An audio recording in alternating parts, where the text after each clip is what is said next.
미국에 릭 호이트라고 하는 부자가 있었습니다. 부자가 아니고 부자, 아버지와 아들. 우리 사진 한번 띄워주시죠. 아들은 뇌성마비로서 자기의 몸을 스스로 가누지 못하는 중증 장애인이었습니다. 근데 그 아버지가 그림에서 보는 바와 같이 휠체어를 태우고 마라톤을 완주를 했습니다. 또 정상인도 힘든, 정상인들도 인간의 한계에 도전한다는 이 철인 3종 경기를 이 장애를 가진 아들과 함께 완주함으로써 전 세계 사람들의 마음에 감동을 주었던 그런 부자지간입니다.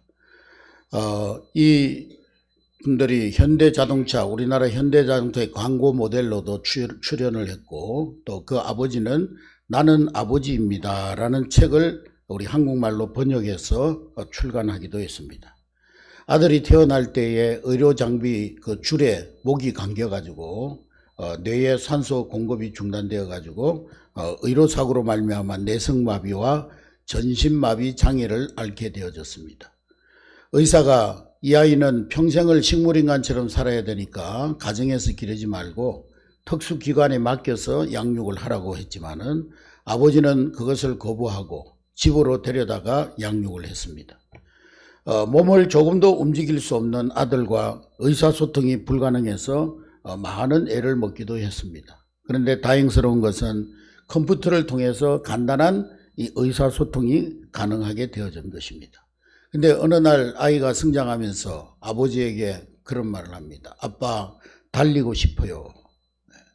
뇌성마비 아이가 어떻게 달릴 수가 있겠습니까? 불가능한 일이었지만은 아버지는 그 아들의 이야기를 듣고 마음에 결심을 하고 아들을 휠체어에 태워서 달리기를 시작했습니다.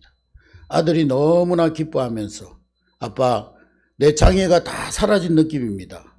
이 말을 듣고 아버지는 더 열심히 달렸습니다. 때로는 시행착오를 거듭하고 여러 가지 실패를 거듭하기도 했지만은 마침내 1982년 보스턴 마라톤 대회에서 완주를 하는 쾌거를 이루었습니다. 그 이후에 아들은 또 아버지에게 철인 3종 경기에 출전하고 싶다고 말을 하자 그 당시에 아버지는 수영도 못하고 또 자전거도 타지 못하는 그런 상황이었지만 아들을 위해서 수영을 배우고 자전거를 타는 것을 배우고 그렇게 해서 아들을 위해서 또 철인 3종 경기에 도전을 하게 됩니다. 아버지는 고무보트를 허리에 묶고 아들을 태워서 3.9km를 수영하고 사이클에 태워서 180.2km를 달리고 그리고 휠체어에 아들을 태워서 42.19km 마라톤을 완주했던 것입니다. 그 이후에 미국 대륙 6,000km를 횡단하고 그리고 아들은 보스턴 대학을 졸업하게 되어졌습니다. 이 아들이 감격스러워하면서 아빠에게 말하기를 아빠 고마워요.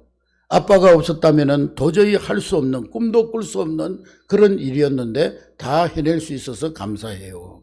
그러자 아버지가 대답하기를 아들아 나는 네가 없었다면 아무것도 하지 않았을 거야. 아빠는 하지 않았을 거야. 나는 네가 있었기 때문에 이 모든 것을 이룰 수가 있었단다. 정말 놀라운 한 아버지의 아들 사랑 이야기입니다. 성경은 우리에게 오늘 이 딕 호이트보다 1000배 만배 더 좋은 우리 아버지를 소개하고 있습니다.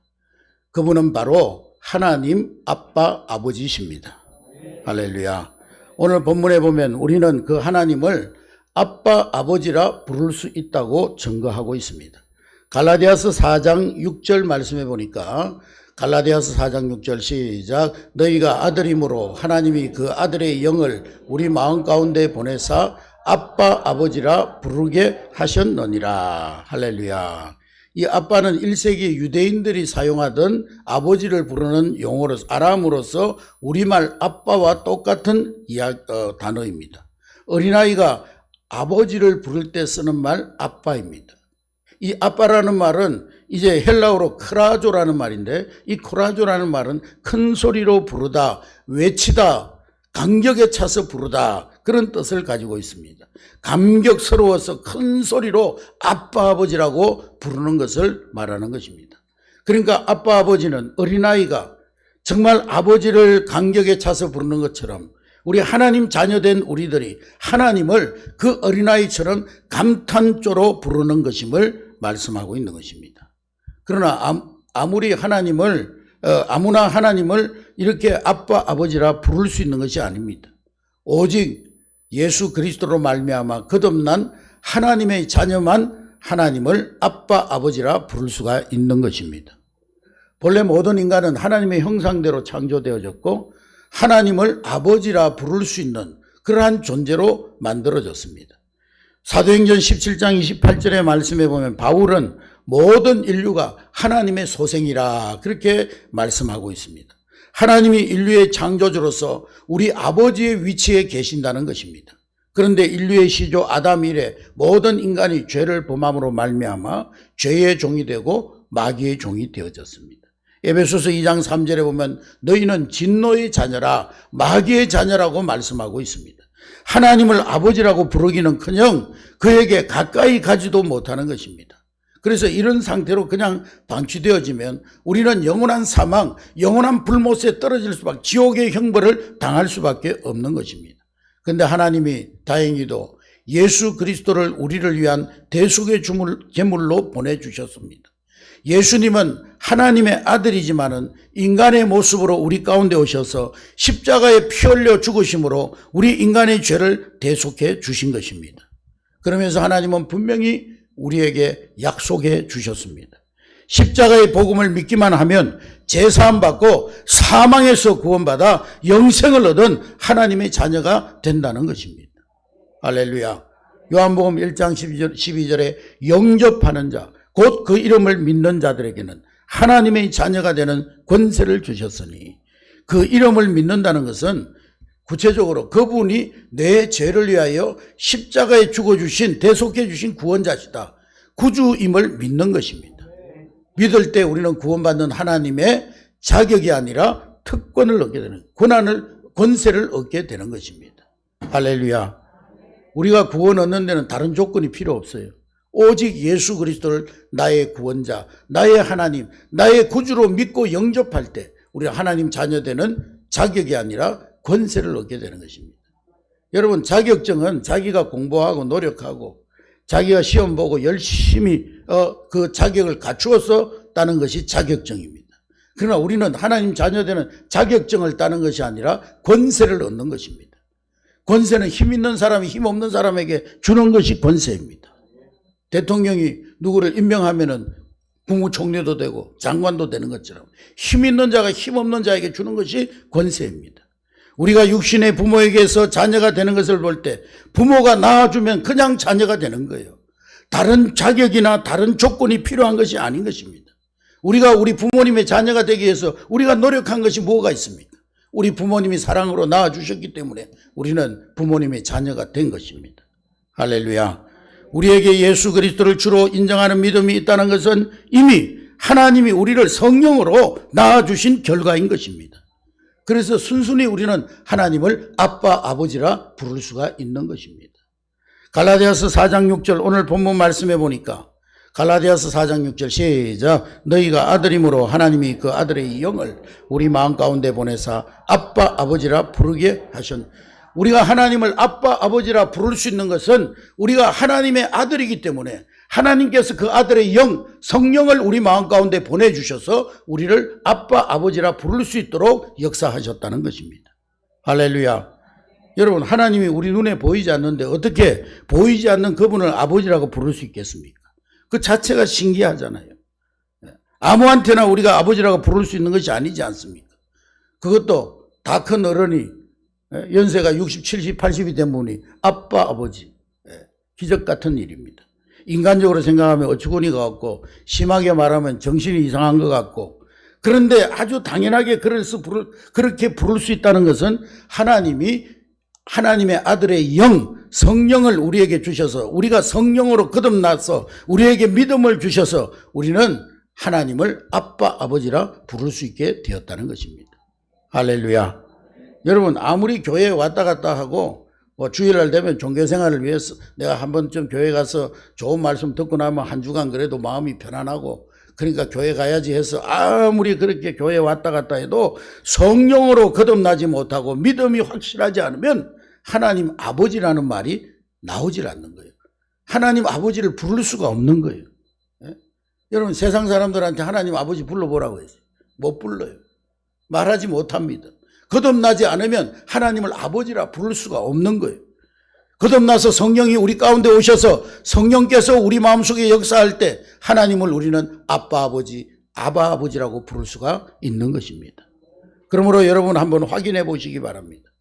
건성이 아니고 정말 여러분 마음 깊은 곳에서 우러나오는 진심으로 하나님 아버지, 아빠 아버지, 그렇게 여러분들 하나님을 부를 수 있는지, 만일에 여러분들이 건성이 아닌 진심으로 여러분 마음 중심에서부터 우러나오는 하나님 아버지라고 부를 수 있다면 여러분의 영혼에 이미 성령이 임하셔서 여러분들 거듭나게 하시고 믿음을 주심으로 그 신앙을 고백하게 하신 줄로 믿습니다. 다른 거 필요 없어요. 다른 거. 예. 여러분 이미 하나님 자녀된 것을 확신할 수 있기를 주의 이름으로 축복합니다. 여러분 이상구 박사 다 아실 거예요. 예. 한때 막 채식주의자로서 고기 먹으면은 막 고혈압 걸리고 뭐 해가지고 빨리 죽는다고 고기 먹지 말고 채식만 먹으라고 그래가지고 많은 사람들 영양실조 걸리게 했던 그분, 그 박사님. 80년대 엔돌핀 강의로 센세이션을 불러일으켰던 분입니다. 이분이 35년 동안 안식교에 몸담고 있다가 5년 전에 그 안식교를 탈퇴하고 개신교로 개종을 했습니다. 그분이 간증하기를 이 안식교 교인들은 구원의 확신을 갖기가 어렵다는 거예요. 왜냐하면 안식교 교인들은 교리 가운데 조사심판권이라고 하는 것이 있어가지고 이 조사심판설이라는 것은 예수님이 십자가에 피 흘려 죽으셨지만은 우리의 죄를 완전히 해결한 건 아니라는 거예요. 구원의 시작에 불과하다는 거예요. 이제 우리를 구원하기 위한 시작에 불과한 것이지 우리의 죄가 아직 완전히 처리되지 않았다는 거예요. 타텔레스타이가 아니라는 거예요. 부활승천하신 예수님이 CCTV로 보듯이 지금도 우리의 일거수일투족을 다 보고 계시기 때문에 절대로 죄를 지어서 한 가지라도 죄를 지으면 천국에 못 간다는 거예요. 그러니까 율법주의에 갇혀서 이 안식교의 교인들은 조금만 실수해도 그냥 죄의식에 사로잡히고 죄책감에 사로잡히고 아 나는 지옥 가겠구나. 구원의 확신과 기쁨이 결핍되어 있다는 거예요. 그런데 이분이 그 안식교에게 나오게 된 결정적인 계기가 되는 사건이 있었습니다. 철저한 안식교 교인, 수십 년 동안 안식교에 다니던 교인이 이상구 박사님을 찾아왔는데 육종암에 걸려가지고 2개월 남았다면서 죽음 자체도 두렵지만은 내가 죽으면 천국 갈지 못 갈지 구원에 대한 확신이 없어서 정말 두렵다고 토로한 것입니다. 여러분 우리가 죽어서 천국 간다는 확신만 있다면 죽음이 무엇이 두렵고 죽음이 뭐가 우리 인생의 문제가 되겠습니까? 그런데 이분은 구원에 대한 확신, 천국에 대한 확신이 없었기 때문에 내가 육종암으로 2개월 후면 죽는데 내가 죽는 것도 두렵지만은 내가 진짜 구원받아서 천국 갈지 못 갈지 그게 너무 두렵다고 토로를 한 것입니다. 그때 이 이상구 박사가 요한복음 말씀을 증거하면서 구원의 확신을 심어줬다는 거예요. 이 이상구 박사는 그래도 성경을 연구 많이 했기 때문에 안식교에 있으면서도 그 구원에 대한 진리를 알았던 것 같아요. 그래서 이분에게 구원의 확신을 심어주니까 얼굴이 환하게 펴지면서 그 두려움에 가득 찼던 얼굴이 기쁨으로 확 변하게 되더라는 거예요. 그러면서 놀랍게도 이분이 육종암도 깨끗하게 치유되어졌다는 것입니다. 할렐루야. 그래서 그 소문이 퍼져가지고 안식교 안에서 대대적인 공격을 받고 이상구 박사가 이단으로 정죄를 받고 그러다가 고민 끝에 마침내 그 안식교에서 탈퇴를 결심하고 우리 개신교로 개종을 했던 것입니다. 이분이 자기 때문에 안식교에 들어간 많은 사람들이 있는데 그분들에 대해서 사과하면서 한국 교회에서 나를 받아준다면 내 남은 여생 순수하게 이 예수의 복음을 전가하며 살겠다고 그렇게 간증하는 것을 보았습니다. 여러분 예수님이 하나님의 아들이요 나의 죄를 대신해 십자가에 죽으셨다. 부활하심으로 나를 사망에서 구원하셨음을 그로 인하여서 내가 영생 얻었음을 믿기만 하면 하나님의 자녀되는 권세를 얻게 되는 줄로 믿으시길 바랍니다. 다른 조건 전혀 필요치 않습니다. 다른 조건은 필요 없어요. 오직 예수 믿는 믿음으로 예수 그리스도를 나의 주 나의 하나님으로 영접할 때 구원 얻는 은혜를 얻게 될 줄로 믿습니다. 그럼 이제 구원은 받았으니까 내가 구원은 따놓은 당상이니까 내 마음대로 죄짓고 살아도 되느냐? 그 말이 아닙니다. 구원받은 하나님의 자녀들은 그 속에 성령님이 들어오셔서 성령이 내주하시기 때문에 이제는 내가 죄를 지으려고 하면 성령께서 브레이크를 거는 거예요. 그래서 죄를 이기게 하시고 하나님 뜻대로 살 수 있도록 우리를 도와주시는 거예요. 할렐루야. 물론 우리가 육체를 가지고 있기 때문에 완전하지는 못합니다. 죄사함을 받고 구원을 받았지만은 우리 안에 죄의 영향력이 아직도 남아있기 때문에 우리는 때로는 연약하여 넘어지고 죄에 빠질 때도 있지만은 이제는 성령을 의지하며 성령님의 능력을 받아서 죄와 피 흘리기까지 싸우며 우리는 하나님의 뜻대로 살아갈 능력을 얻은 줄로 믿습니다. 그래서 점점 우리가 성령의 능력을 의지하여 죄와 피 흘리기까지 싸우며 살아갈 때 우리는 점점 거룩하게 변화되는 성화의 모습이 우리의 삶과 인격 속에 열매 맺게 될 줄로 믿습니다. 그래서 예수님은 그것을 열매 맺는 비유로 말씀하셨어요. 마태복음 7장 16절 17절에 보니까 다 같이 읽습니다. 시작. 그들의 열매로 그들을 알지니 가시나무에서 포도를 또는 금귀에서 무화과를 따겠느냐. 이와 같이 좋은 나무마다 아름다운 열매를 맺고 못된 나무가 나쁜 열매를 맺나니. 사람을 나무로 비유해서 이 사람의 인격과 삶을 열매로 비유했습니다. 본래 우리는 죄의 나무였어요. 그래서 우리는 모든 하는 것이 죄였어요. 우리 숨쉬는 것조차도 죄였어요. 그런데 믿음으로 하나님의 자녀가 되면 죄의 나무가 의의 나무로 변화되는 거예요. 할렐루야. 사과나무에 뭐가 열려요? 배나무에는, 죄나무에는, 의의 나무에는 의가 열리게 되는 것이죠. 여러분, 우리가 행위로 구원받는 것은 아니지만은 우리를 구원받게 한 그 믿음이 내가 예수를 구세주로 고백한 그 믿음이 진짜 믿음이라면 그 믿음이 우리의 삶을 변화시켜 나간다는 거예요. 할렐루야. 물론 그 열매는 작고 크기의 차이는 있을 수 있지만 누가 블루베리 나무를 줘가지고 몇 그루 가져가 교회에다 갖다 놨는데 꽃이 폈어요. 근데 언제 열매가 맺으려나 보니까 보이지도 않아요. 꽃이 떨어지고 보니까 조그마한 콩알 만한 게 열려 있더라고. 그게 나중에 커서 블루베리 열매가 된다고 그러더라고. 지금은 눈에 보이지도 않을 만큼 작지만은 그것이 점점 커져서 나중에는 블루베리 열매가 된다는 거예요. 여러분, 우리가 행위로 구원받는 것은 아니지만 우리가 구원받으면 당장에 어떤 큰 열매를 맺을 수 있는 것은 아니지만 우리가 구원받은 후에 성령의 능력을 의지해서 날마다 죄와 피 흘리기까지 싸우며 성령의 능력을 받아 살아갈 때 우리의 삶 속에 우리의 인격 속에 열매가 맺혀지게 될 줄로 믿습니다. 그래서 우리는 점점 성화되어져서 그리스도를 닮은 하나님의 자녀들로 변화되어질 줄로 믿습니다. 율법주의는 율법대로 행해야 구원받는다는 것이지만 복음주의적인 교리는 믿음으로 구원받은 후에 성령의 도우심을 힘입어서 우리는 하나님의 법, 율법을 지킬 수 있는 능력이 주어진다는 거예요. 할렐루야. 그러므로 여러분, 비록 여러분들에게 지금 불완전하고 부족하고 작은 열매가 있다 할지라도 진심으로 예수 그리스도를 믿고 나에게 성화의 열매들이 나타난다면 나는 분명 하나님의 자녀가 된 줄로 확신하시기를 주의 이름으로 축복합니다. 이 사실을 확인함으로 구원의 확신을 가지고 참 자유와 참 기쁨을 누리며 살아가는 여러분 될 수 있기를 주의 이름으로 축복합니다. 그리고 한 가지 놓치지 말아야 될 것은 하나님이 우리에게 그냥 아버지가 아니고 아빠 아버지라 부르게 하신다는 거예요. 예수 믿고 구원받은 우리들을 하나님께서 너 이제 나를 아빠 아버지라 불러도 좋다 그렇게 말씀하신 겁니다. 여러분, 하나님이 우리와 친밀해지고 싶으신 것입니다. 여러분, 신앙이 좋다는 기준이 뭡니까? 그 사람 참 신앙이 좋아. 뭘 말하는 거예요? 뭘 보고 신앙이 좋다고 말하는 것입니다. 우리는 뭐 겉으로 드러나는 그 사람이 어떤 그 모습을 보고 신앙이 좋다고 말을 하지만 그러나 중요한 것은 그 사람과 하나님과의 친밀도, 그것이 신앙의 척도인 것입니다. 할렐루야. 얼마나 그 사람이 하나님과 내적으로 친밀하냐, 그것이 신앙의 척도인 것입니다. 어떤 사람은 그렇게 말할지 모르겠어요. 아니, 내 나이가 지금 70, 80인데 이 늙은 노인네가 하나님한테 아빠 아버지라니 예. 아빠 아버지가 뭐야? 창피하게 그냥 아버지 하면 됐지. 무슨 아빠 아버지야. 아빠는 애들이나 하는 소리지. 근데요, 하나님 나이가 몇 살이요? 하나님 나이가 몇 살이요? 하나님은 영원하십니다. 그리고 영세예요. 영세. 하나님은 영세가 아니고 영세. 영원할 영자, 나이 세자, 영세.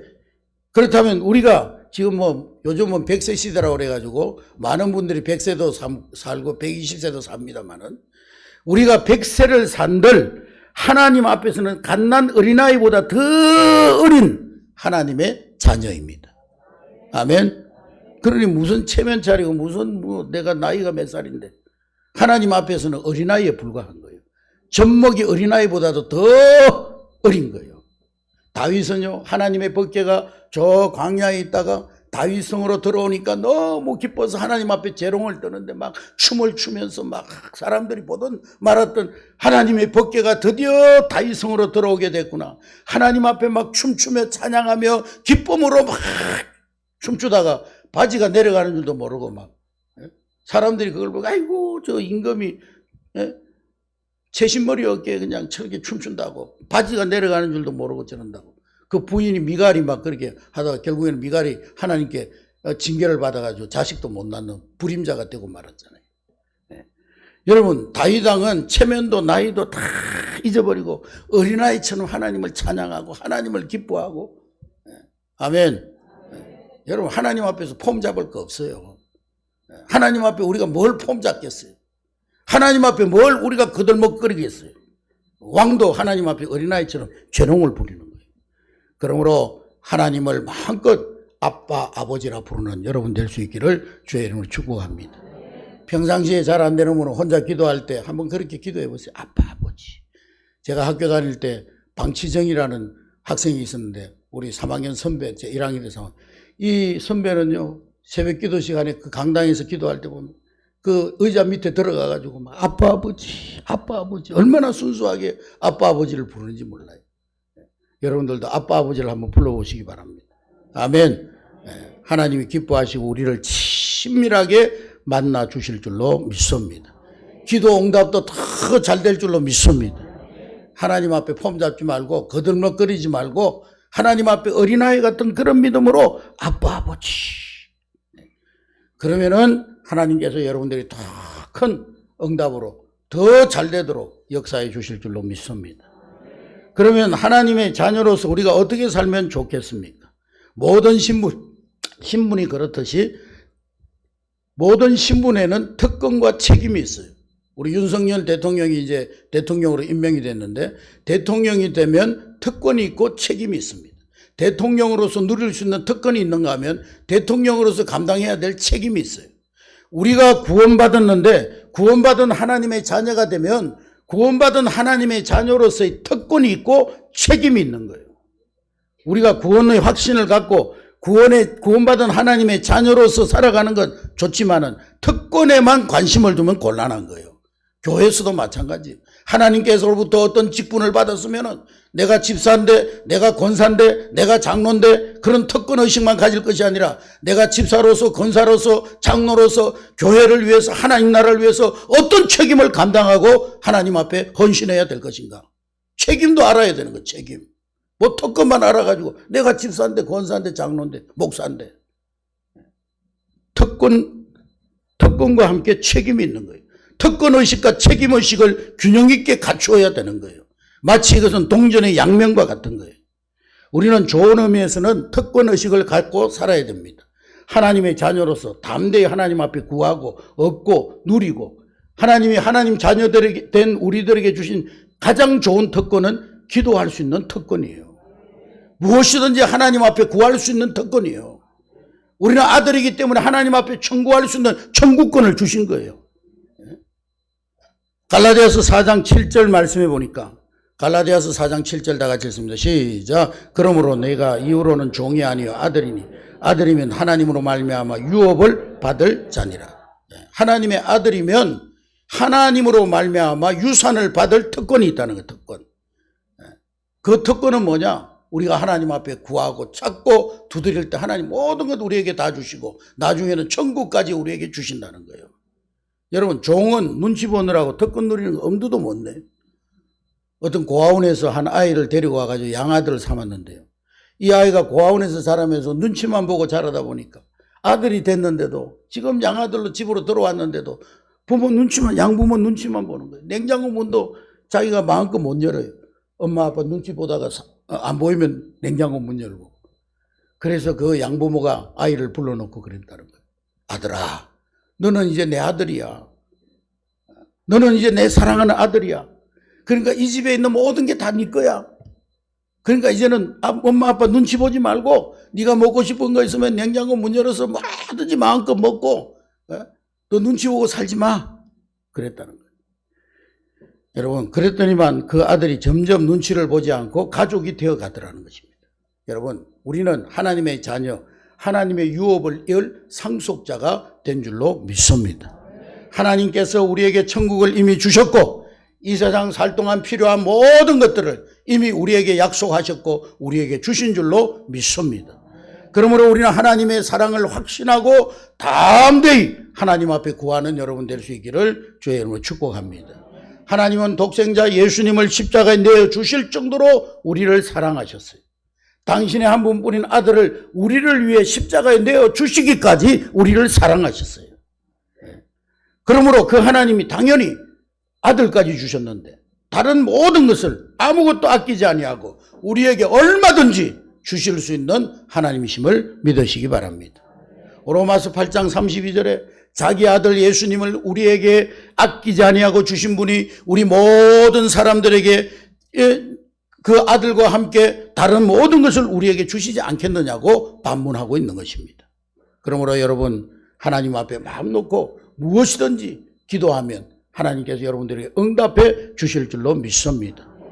천국 가기 전까지 세상 살아가는 날 동안 때로는 고난과 역경이 있지만은 그러나 하나님 자녀된 우리들 하나님이 보호해 주시고 인도해 주시고 승리케 해 주실 줄로 믿습니다.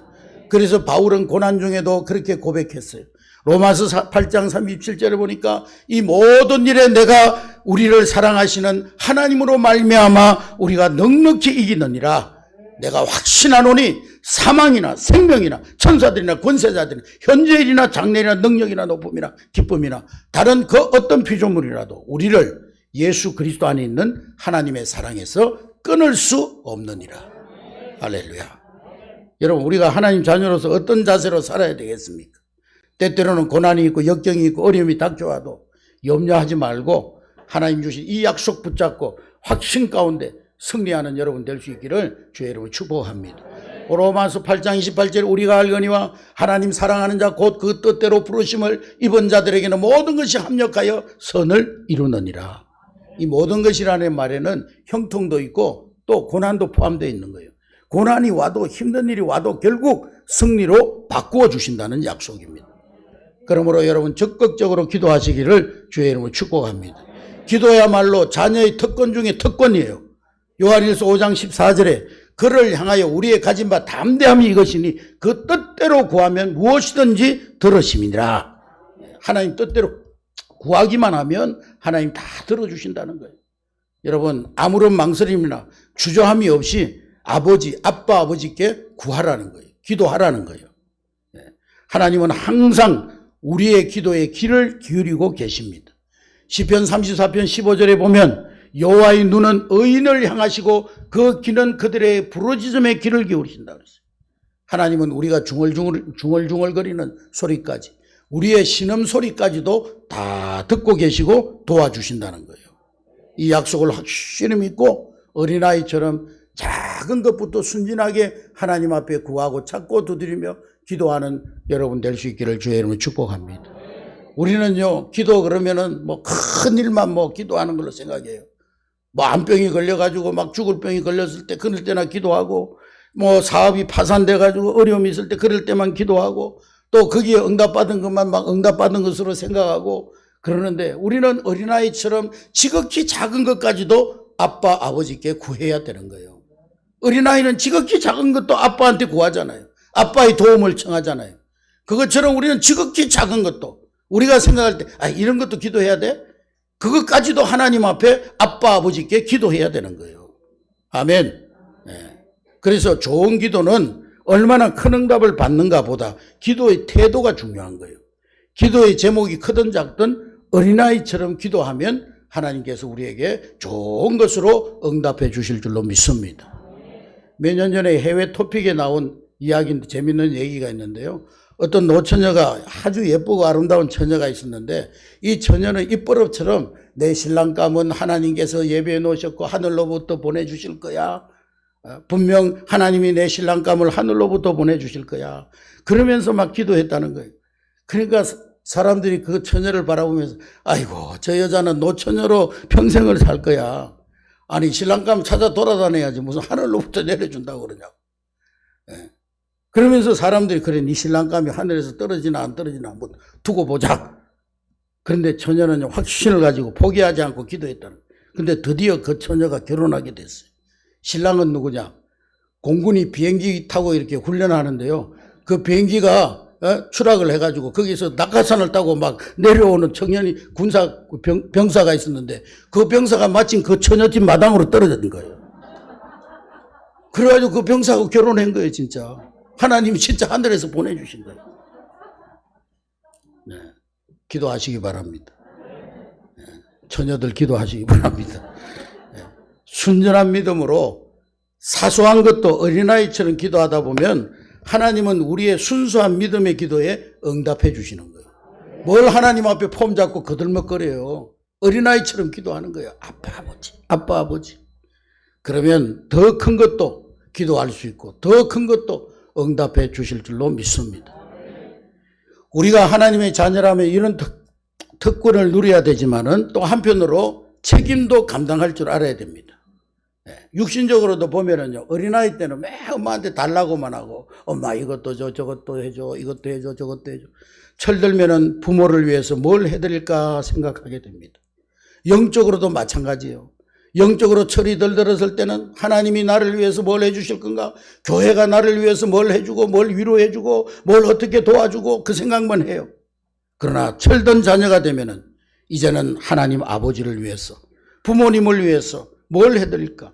어버이날이 됐는데 어머니 위해서 뭘 선물을 해드릴까? 어머니 아버지를 뭘로 즐겁게 해드릴까? 그걸 생각하잖아요. 철들면은.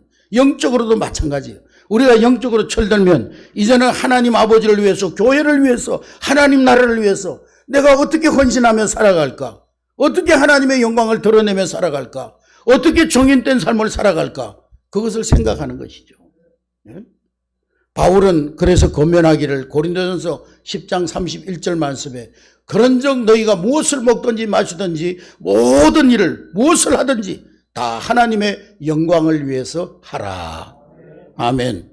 여러분, 세상 사람들과 구별된 삶으로 하나님의 영광을 드러낸 자가 하나님의 자녀인 줄로 믿습니다.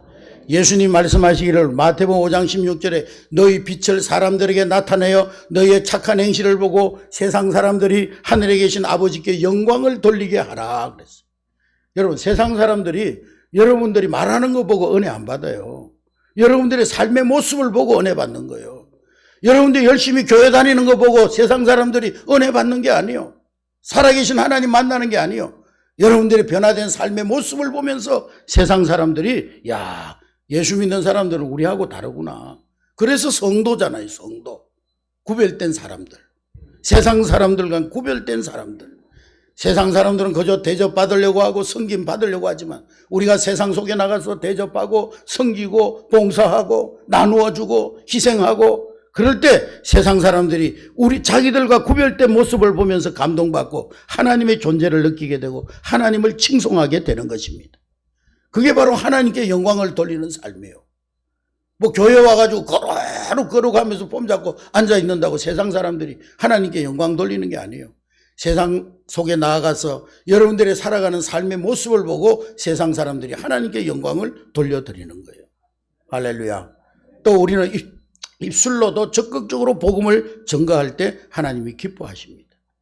우리가 세상에서 때때로 고난과 역경을 당하지만은 믿음이 흔들리지 않고 때를 얻든지 못 얻든지 주의 복음 전가하면 하나님이 영광을 받으실 줄로 믿습니다. 바울은 말하기를 로마서 8장 17절부터 18절에 말씀해 보니까 17절 18절 다 같이 로마서 8장 17절 18절 시작. 자녀이면 또한 상속자 곧 하나님의 상속자요 그리스도와 함께 한 상속자이니 우리가 그와 함께 영광을 받기 위하여 고난도 함께 받아야 할 것이니라. 생각하건대 현재의 고난은 장차 우리에게 나타날 영광과 비교 없느니라. 아멘.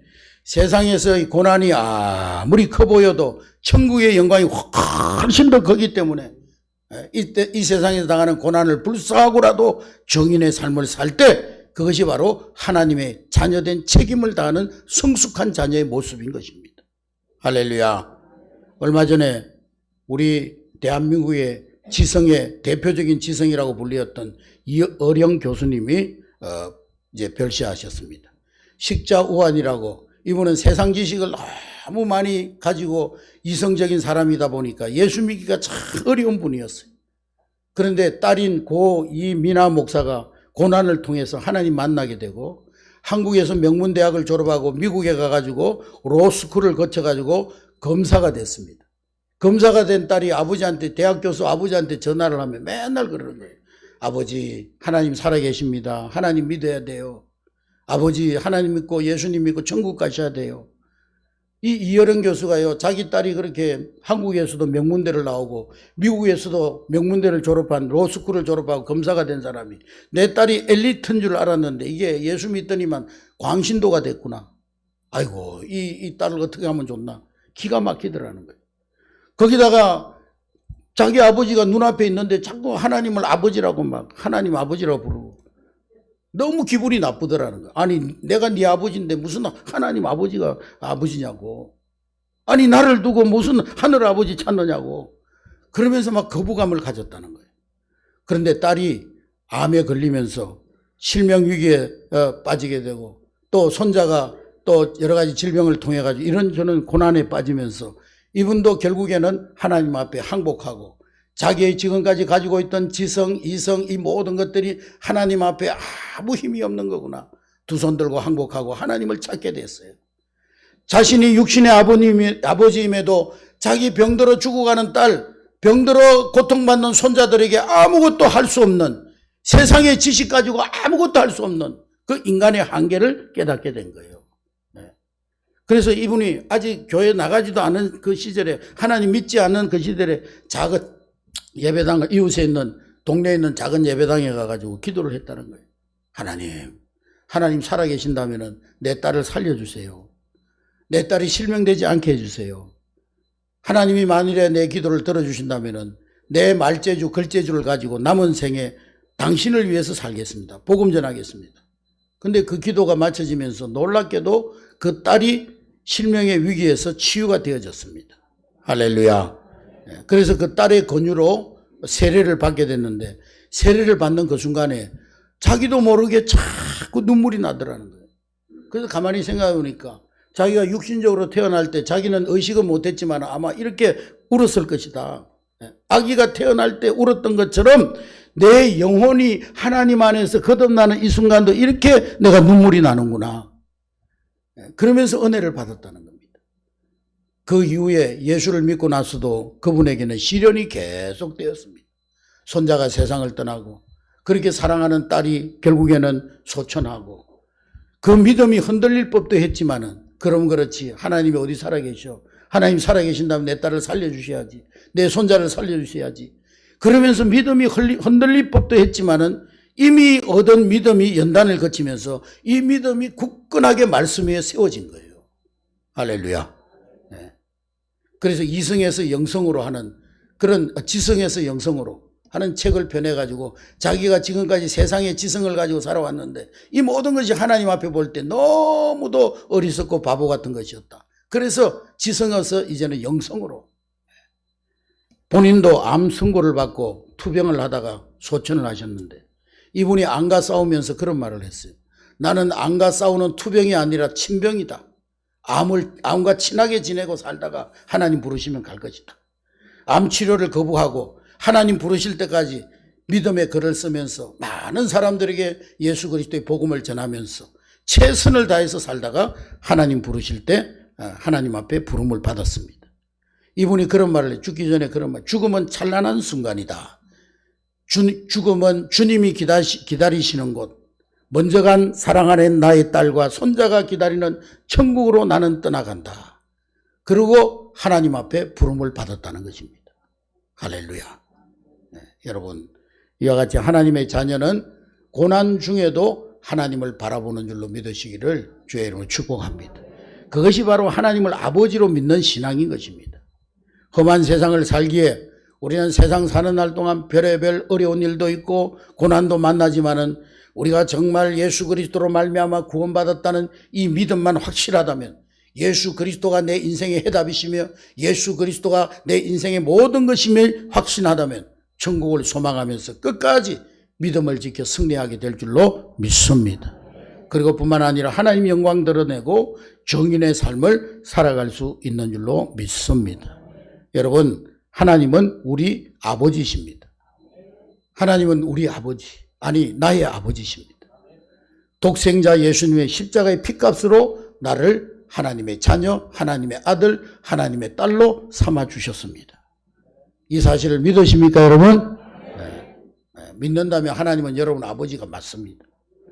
이제 하나님을 다 가까이 하면서 나의 아빠 아버지, 아빠 아버지, 그렇게 친밀하게 하나님을 부를 수 있는 여러분 될 수 있기를 주의 이름으로 축복합니다. 그래서 자녀의 특권을 마음껏 누리고 자녀의 책임을 신실하게 감당하고, 그래서 주 부르시는 그날까지 승리의 인생을 사는 저와 여러분 될 수 있기를 주의 이름으로 축복합니다. 축복합니다.